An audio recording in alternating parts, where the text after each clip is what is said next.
سرکار جو حضور پاک علیہ السلام کی بارگاہ میں تشریف لے گئے اور حضور کا آپ نے اپنے سر کی آنکھوں سے دیدار کیا، جیتے جاگتے۔ خواب میں تو بہت سے لوگ دیکھتے ہیں، اعلیٰ حضرت نے بھی خواب میں حضور کو دیکھا کئی بار، لیکن سر کی آنکھوں سے حالت بیداری میں جیتے جاگتے اعلیٰ حضرت نے رسول کا دیدار کیا۔ So hello everyone, welcome my YouTube channel ہمارا ریئیکشن۔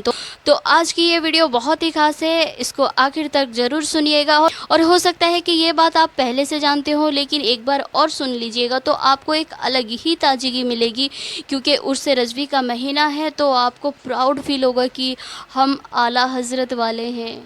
چلیے ویڈیو کو سٹارٹ کرتے ہیں، سنتے ہیں پھر بات کرتے ہیں۔ وہ کیسے وہ دیدار ہوا، کس عالم میں ہوا، اس کے کیا پس منظر ہے، بیک گراؤنڈ کیا ہے اس کا، وہ آپ کو مختصر طور پہ بتا دیتا ہوں، سن لیجئے کہ اعلیٰ حضرت جب حج بیت اللہ کے لیے تشریف لے گئے تھے، ساتھ میں آپ کے بڑے شہزادے حامد رضا خان حجت الاسلام رضی اللہ تعالیٰ وہ ساتھ ہیں۔ جب وہاں پہنچے تو اچانک موسم کی تبدیلی ہوتی ہے، پانی کی تبدیلی ہوتی ہے، تو اعلیٰ حضرت کی طبیعت بہت ناساز ہو گئی، شدت کا بخار آ گیا، 105 ڈگری بخار تھا، 101 میں ٹائیں پیچھے ہو جاتے، 105 ڈگری کس کو بولتے بھائی؟ یہ اعلیٰ حضرت کا عشق رسول، عشق الہی ہے۔ اتنی بخار کی شدت میں بھی نہ کعبے کا طواف رک رہا ہے، نہ نماز رک رہی ہے، سب کام وقت پہ انجام پا رہے ہیں۔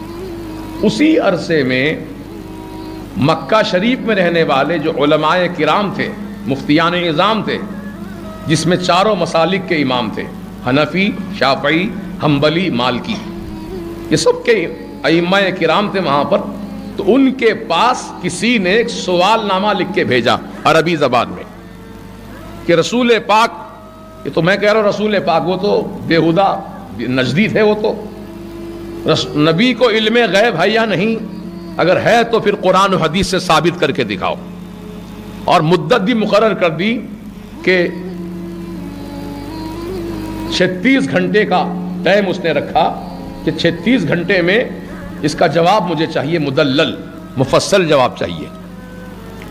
تو حرمین شریفین کے علماء کرام، مفتیان نظام نے جب سوال نامہ پڑھا اور ٹائم کی مدت دیکھی تو وہ ایک دوسرے پر اپنی ذمہ داری ڈال رہے تھے کہ بھئی آپ لکھ دیجئے جواب، اور دوسرے مفتی صاحب کہتے تھے آپ لکھ دیجئے بہتر رہے گا۔ یوں بات چل رہی تھی، اتنے میں کسی نے کہا کہ ہندوستان سے حضرت علامہ مولانا شاہ احمد رضا خان صاحب تشریف لائے ہیں، کیوں نہ ہم اس مسئلے کو ان سے رجوع کر دیں۔ دیکھیے آپ، تو کہا کہ ٹھیک ہے، ان سے ملاقات کی جائے، ان کو بتایا جائے تفصیل ساری، کتنے دیر میں ہم کو اس کا جواب چاہیے۔ اعلیٰ حضرت کا بخار ہے اس وقت، 105 ڈگری بخار ہے، اور یہ علماء سے ملاقات ہوئی، مفتیوں سے، تو انہوں نے بتا دیا کہ جواب ہم کو تحریری طور پہ چاہیے، قرآن و حدیث سے مدلل۔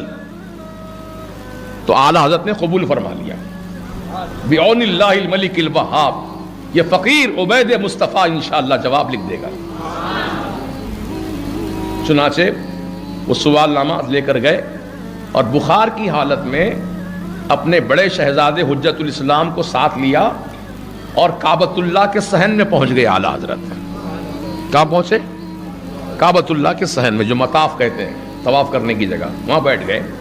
دروازہ کعبۃ اللہ شریف کا سامنے، وہ دروازے کے سامنے ہٹ کر ذرا دور بیٹھ گئے اور اپنے شہزادے حجت الاسلام سے اعلیٰ حضرت فرماتے تھے کہ لکھو حامد رضا، قرآن کی آیت لکھو، اس کا حوالہ لکھو، کون سے پارے کی آیت ہے، کون سا رکوع ہے، کون سی آیت نمبر ہے، اس کی تفسیر لکھو۔ تفسیر کی کتابیں، حالانکہ ساتھ میں کوئی لائبریری لے کر نہیں گئے تھے آپ، نہ پہلے سے کوئی معلوم تھا کہ یہاں مجھ کو ایسا مناظرہ کرنا پڑے گا تحریری طور پر، ورنہ آدمی تیاری کر کے جاتا ہے۔ اچانک مسئلہ سامنے آیا تو اعلیٰ حضرت اچانک بیٹھ کر جواب لکھوا رہے ہیں، تو 5 ڈگری بخار کی حالت میں 500 پیجز پر، 500 صفحات پر عربی زبان میں کتاب لکھوائی، مدت 8 گھنٹے میں 8 گھنٹے میں 500 پیجز پر کتاب لکھوائی. لکھوانے میں اتنی دیر لگی، اگر خود لکھتے تو پتہ نہیں کتنا جلدی لکھ دیتے. میں بولوں آپ سنیں پھر قلم چلائیں، ٹائم لگتا نا. اگر خود آدمی لکھنا شروع کر دے تو جلدی کام ہو جاتا ہے. اعلیٰ حضرت چونکہ بخار کی شدت میں تھے، اس لیے اپنے شہزادے سے لکھوا رہے ہیں کہ لکھو حامد رضا، یہ دلیل پیش کرو، یہ حوالہ پیش کرو، یہ تفسیر پیش کرو، یہ حدیث مبارک پیش کرو. جب لکھاتے لکھاتے اعلیٰ حضرت ایک لمحے کے لیے سوچتے اب اس کے بعد کون سی دلیل پیش کروں، اس کے بعد کون سا ثبوت پیش کروں. آپ کی نگاہیں اچانک در کعبہ پہ اٹھتی ہیں تو کیا دیکھتے ہیں؟ در کعبہ پر سرکار غوث اعظم نظر آ رہے ہیں اور فرما رہے ہیں اے احمد رضا پریشان کیوں ہوتا ہے، لکھ یہ دلیل، لکھ یہ حوالہ، لکھ یہ تفسیر لکھ. چنانچہ میرے غوث پاک کا فیضان راست طور پر اعلیٰ حضرت کو حاصل تھا اور آپ اعلیٰ حضرت کتاب لکھوا رہے ہیں. غوث پاک فرما رہے ہیں جب مکمل ہو گئی کتاب تو کتاب آپ نے علماء کی خدمت میں پیش کر دیا. ہینڈ رائٹنگ ہے، پرنٹنگ نہیں ہے، خط لکھوایا گیا ہے، قلم سے لکھوائی گئی کتاب. تو عزیزان ملت، وہ کتاب کی اتنی شہرت ہوئی، اتنی عزت ہوئی کہ گورنر مکہ، جن کو شریف مکہ کہا جاتا تھا اس دور میں، جن کا نام ہے علی پاشا، ٹرکیوں کی حکومت تھی اور ٹرکیوں کا ہی وہاں پہ قبضہ تھا مکہ شریف مدینہ شریف میں، اس دور کی بات ہے یہ. تو علی پاشا کے پاس جو سنی تھے، ان کے پاس کسی عالم نے تذکرہ کیا کہ ہندوستان سے ایک بہت بڑے عالم آئے ہیں جن کا نام احمد رضا ہے. انہوں نے علم غیب رسول پر ایسی پیاری کتاب لکھی ہے کہ پڑھنے کے بعد طبیعت باغ باغ ہو جاتی ہے، روح تازہ ہو جاتی ہے، ایمان طاقتور ہو جاتا ہے. تو علی پاشا نے جب کتاب کی تعریف سنی تو فوراً کہا کہ علماء سے کہے وہ کتاب میرے پاس بھیجوائیں، میں سننا چاہتا ہوں پڑھوا کر. چنانچہ علماء کا ایک مقدس قافلہ گیا علماء کے پاس، وہاں سے کتاب لے کر آئے اور علی پاشا کے دربار میں ایک وقت مقرر تھا. اس وقت میں وہ کتاب جو اعلیٰ حضرت نے لکھی تھی اس کو علماء پڑھ کے سناتے تھے علی پاشا کو. تو علی پاشا بھی عربی جاننے والے تھے، دانت میں انگلی پکڑ لی انہوں نے. ہندوستان کا عالم، ہندی بولنے والا، اتنی اچھی عربی میں کتاب لکھوا دیا. حیرت زدہ تھے اور دلائل براہین ایسے مبارک کہ علی پاشا کی طبیعت مچل کر کہتی ہے کہ میں اس عالم دین کی زیارت کرنا چاہتا ہوں، انہیں بلایا جائے. چنانچہ اعلیٰ حضرت کو علی پاشا کا دعوت نامہ پہنچایا گیا. علی پاشا کی دعوت پر اعلیٰ حضرت علی پاشا کے دربار میں گئے، محل میں ان کے. جب اعلیٰ حضرت داخل ہوئے ان کے محل میں تو علی پاشا اپنی کرسی سے اٹھ کر کھڑے ہو گئے، استقبال کیا اعلیٰ حضرت کا. حالانکہ وہ بادشاہ ہیں، مکہ شریف کے گورنر ہیں، اعلیٰ حضرت کا استقبال کھڑے ہو کے کر رہے ہیں. اپنے بازو کرسی بچھوائی اور اس پر اعلیٰ حضرت کو بٹھایا.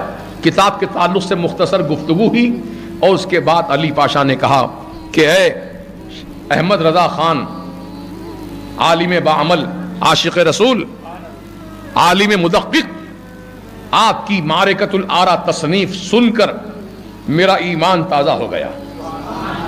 اب فرمائیے میں آپ کی کیا خدمت کروں.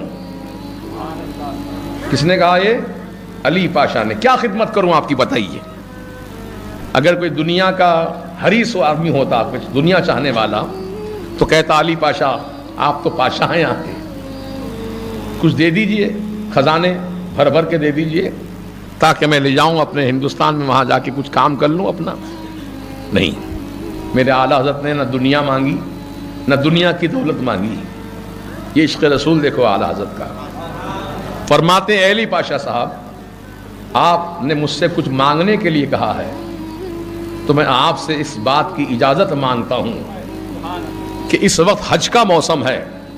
مدینہ طیبہ میں جتنے بھی زیارت کرنے کے لیے جاتے ہیں سرکار کی بارگاہ میں، عشاء کی نماز کے بعد سب کو مسجد سے باہر کر دیا جاتا ہے.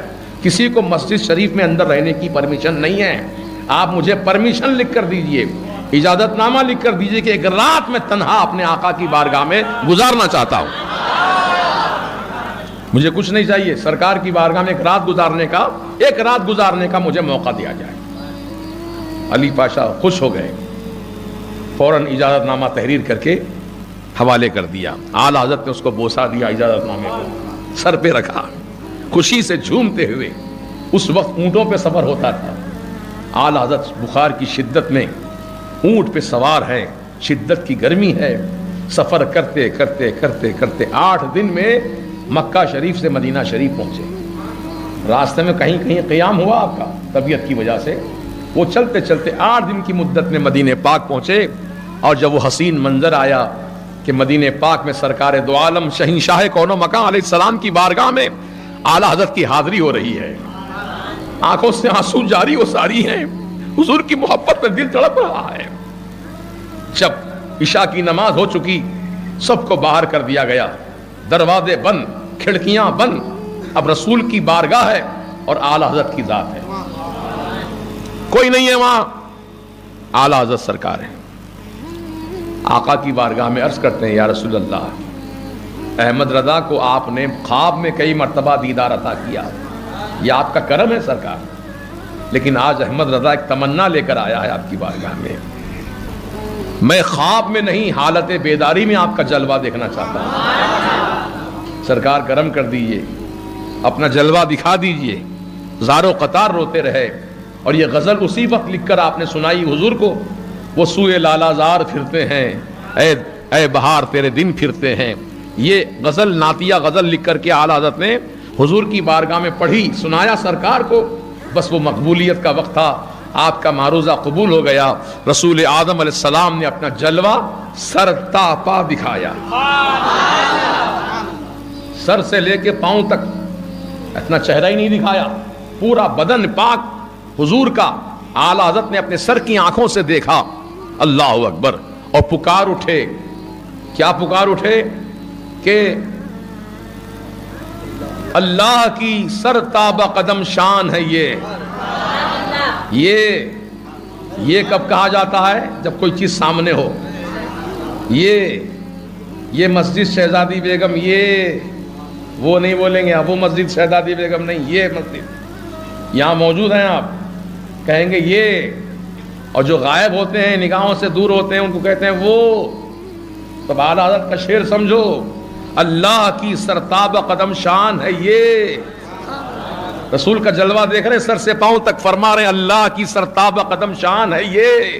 انسان نہیں انسان, وہ انسان ہے یہ. قرآن تو ایمان بتاتا ہے انہیں, اور ایمان یہ کہتا ہے میری جان ہے یہ. اللہ ڈال دی قلب میں عظمت مصطفیٰ سیدی اعلیٰ حضرت پر لاکھوں سلام. آپ کو یہ ویڈیو کیسی لگی کامنٹ کر کے ضرور بتائیے گا, یا پھر پہلے سے آپ جانتے تھے یا فرسٹ ٹائم آپ نے سنا ہے تو یہ بھی کامنٹ کر کے بتائیے گا. اور عاشق رسول اعلیٰ حضرت کے چاہنے والوں تک یہ ویڈیو ضرور شیئر کیجیے گا. ملتے ہیں ایک نیکسٹ ویڈیو پہ. اللہ حافظ.